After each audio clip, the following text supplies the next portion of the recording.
देखो, जो विक्रमादित्य जी ने बयान दिया है तो मैं उस बात से सहमत नहीं हूँ। ये उनका बचकानी वाली बात है। ये बयान जो है बिल्कुल गलत है। मैं उनके बयान से सहमत नहीं हूँ। ऐसा नहीं है। It is due to heavy rainfall, it is due to the cloud burst. प्रदेश में भारी बरसात से हुई तबाही के बाद निरीक्षण करने पहुंचे विक्रमादित्य सिंह के अवैध खनन वाले बयान पर सरकार दो फाड़ नजर आ रही है। जहां प्रदेश में हुई आपदा के लिए पीडब्ल्यूडी मंत्री अवैध खनन को बड़ा दोषी करार दे रही है, तो वहीं उद्योग मंत्री ने पीडब्ल्यूडी मंत्री के इस बयान को बचकाना बयान करार दिया है। बीते दिनों प्रदेश में हुई तबाही के बाद सरकार में पीडब्ल्यूडी मंत्री विक्रमादित्य सिंह आपदा प्रभावित क्षेत्र का दौरा करने कुल्लू पहुंचे। इस दौरान विक्रमादित्य सिंह ने कहा कि इस प्रदेश में हुई तबाही के लिए सिर्फ प्राकृतिक आपदा को जिम्मेवार कहना ठीक नहीं है। उन्होंने कुल्लू में भारी मात्रा में इलीगल माइनिंग की बात कही और उसके खिलाफ एक्शन लेने की भी बात कही। इस दौरान उद्योग मंत्री हर्षवर्धन चौहान का कहना है कि प्रदेश में हुआ नुकसान प्राकृतिक आपदा के कारण हुआ है। इसके लिए खनन को दोषी ठहराना ठीक नहीं है। खनन की छुटपुट घटनाएं हैं, लेकिन इतने बड़े स्तर पर अवैध खनन नहीं है। उधर हिमाचल को पानी रोकने की सलाह देने वाले पंजाब के मुख्यमंत्री भगवंत मान के बयान पर पलटवार करते हुए हर्षवर्धन चौहान ने इसे गैर जिम्मेदाराना और बचकाना बयान करार दिया है। बता दें कि भारी बरसात के बाद पंजाब में भी बाढ़ के हालात हैं। ऐसे में भगवंत मान ने प्रदेश सरकार पर तंज कसते हुए कहा था कि पानी पर सेस लगाने और 7% रॉयल्टी मांगने वाला हिमाचल अपना पानी रोक कर बताए। इस पर पलटवार करते हुए उद्योग मंत्री ने कहा कि पानी तो नीचे की ओर ही बहेगा। ऐसे संकट के समय में जब भारी बरसात से बड़ा नुकसान हुआ है, ऐसी मुश्किल समय में मुख्यमंत्री पद पर बैठे व्यक्ति को इस तरह की बयानबाजी नहीं करनी चाहिए। हिमाचल प्रदेश में पिछले 3-4 दिनों से लगातार बारिश हो रही थी। कल ही बारिश थोड़ी रुकी है और भारी नुकसान जान माल का भी है, गवर्नमेंट प्रॉपर्टी का भी है, प्राइवेट प्रॉपर्टी का भी है। बहुत नुकसान हुआ है और इसका आंकलन जो अभी तक लगभग 4,000 करोड़ रुपए के करीब जो है वो टोटल लॉसेस हुए हैं। और ये जो फिगर है ये हो सकता है ये और ऊपर जाए, क्योंकि बहुत सारी जगह में रोड्स वॉश आउट हो चुकी हैं।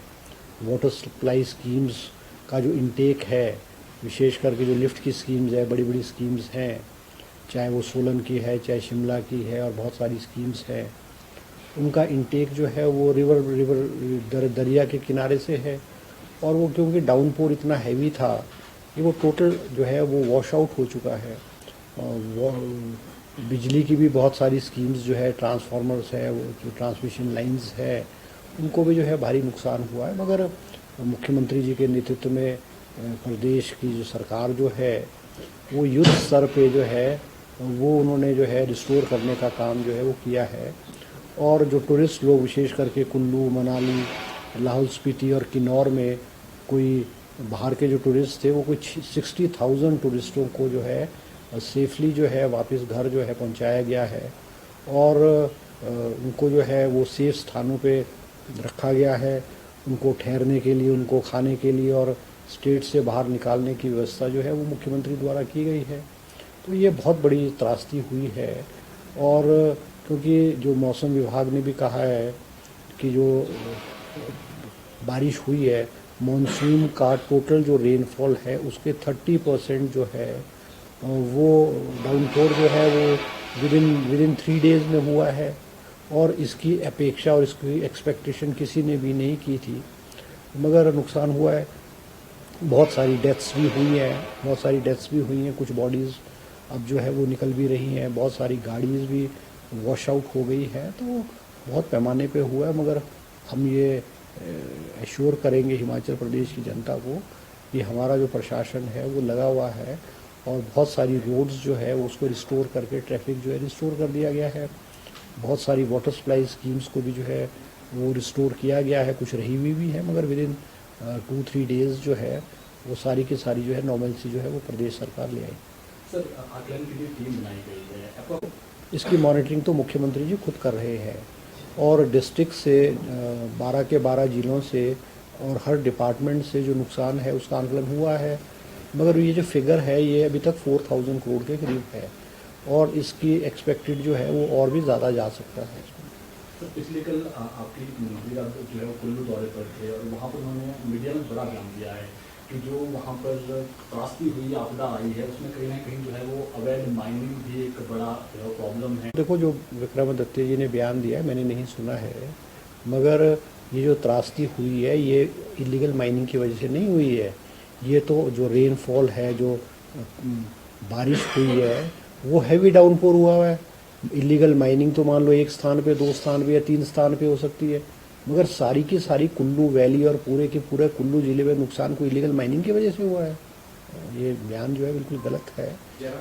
इलीगल माइनिंग जो है, इलीगल माइनिंग मैं कह सकता हूँ छुटपुट इलीगल माइनिंग बहुत सारी जगहों पे चलती है, और जहाँ पे जो ब्यास के किनारे जो है वहाँ पे हमारी कोई माइनिंग लीजेस नहीं है, कोई हमारे कोई क्रशर्स नहीं है, और हमारे जितने भी है वो, क्योंकि माइनिंग जो है वो रिवर बेड के 100 मीटर्स के विद इन 100 मीटर्स अलाउ नहीं होती है। मैं उनके बयान से सहमत नहीं हूँ।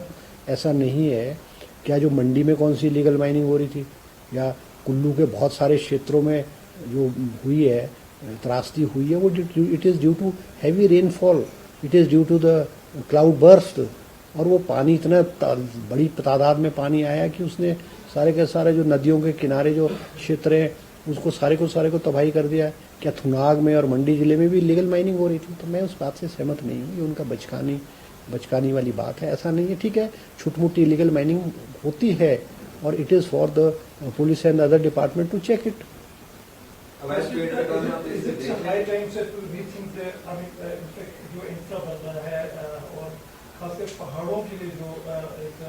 आपकी बात से बिल्कुल सहमत हूँ, क्योंकि मेजर डैमेजेस जो हुए हैं वो नाले, रिवर के किनारे वाले एरियाज में हुए हैं, नाले में हुए हैं।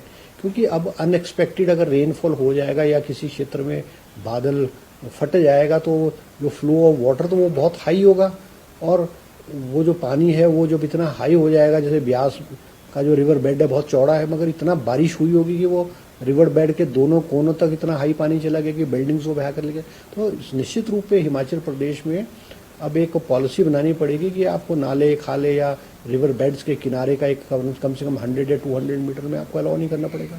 अदरवाइज तो ये त्रासदी जो है 2-4 साल में कभी ना कभी अनएक्सपेक्टेड रेनफॉल और ऐसे बादल फटते हैं कहीं ना कहीं, तो वो तो डैमेज करेंगे ही करेंगे। तो इंडस्ट्रीज़ को, जो विशेष करके जो इंडिविजुअल इंडस्ट्रीज़ को तो नुकसान नहीं हुआ है, मगर इंडस्ट्रियल एरियाज में विशेष करके बद्दी, बरोटीवाला और नालागढ़ में जो है, और कालेआम में जो है, क्योंकि ब्रिजेस जो है वो बह गए हैं और बहुत सारी रोड्स डैमेज हुई हैं, तो इनफ्लो ऑफ जो ट्रैफिक है वो चाहे रॉ मटेरियल लाने के लिए या रॉ मटेरियल ले जाने के लिए, वो भी बाधा हुई है, दिक्कत हुई है। मैंने भी जो है अपने इंडस्ट्री डिपार्टमेंट के ऑफिशियल्स और मैंने एसडीएम बद्दी, बरोटीवाला, नालागढ़ उनसे बात की है, और वहाँ भी रोड्स को रिस्टोर करने का जो है वो बड़े पैमाने पे युद्ध स्तर पे जो है वो काम चला हुआ है, ताकि रोड्स जो है वो रिस्टोर हो, और जो इनफ्लो ऑफ रॉ मटेरियल और आउटफ्लो ऑफ फिनिश्ड प्रोडक्ट्स है वो हिमाचल प्रदेश से बाहर जाए। निश्चित रूप से वो बड़े पैमाने पे जो है इन एरियाज में हम जो है कर रहे हैं। पंजाब के जो मुख्यमंत्री आदरणीय भगवंत मान जी ने जो बयान दिया है वो एक बड़ा इररिस्पॉन्सिबल और एक बचकाना सा बयान है। आज हम जो है हिमाचल प्रदेश और पंजाब और स्टेट्स जो है इस त्रासदी से जूझ रहे हैं, इससे हम कैसे ओवरकम करें, और ऐसे समय में एक इररिस्पॉन्सिबल बयान देना, मुझे लगता है एक जिम्मेवार व्यक्ति जो पंजाब का नेतृत्व कर रहा और पंजाब के मुख्यमंत्री, उनके मुंह से ऐसे बयान जो है वो शोभा नहीं देते। इट इज़ एन बचकानी सी बात की उन्होंने। अब पानी जो हुआ है, पानी पे जो है it is because of the heavy downpour, बादल फट गया, नदियों, नालों, खालों में पानी का फ्लो भर गया, तो पानी तो ऊपर से नीचे को जाएगा ना, नीचे से पानी ऊपर को थोड़ी आएगा। ये तो एक जिम्मेवार आदमी और एक रिस्पॉन्सिबल आदमी, हर आदमी समझता है। अगर पानी ज़्यादा आ गया तो हिमाचल प्रदेश की सरकार और हिमाचल प्रदेश के लोग जिम्मेवार थोड़ी है इसके लिए। और अगर पानी ज़्यादा आ गया तो इसका मतलब जो हमारे राइट्स हैं और हमारे हक हैं और जो हमारी लड़ाई है वो ख़त्म थोड़ी हो जाती है। अब वो ऐसे बात करे कि अब आप पानी ले जाओ जी, पानी तो ऊपर से नीचे आएगा, पानी ऊपर से नीचे को जाएगा।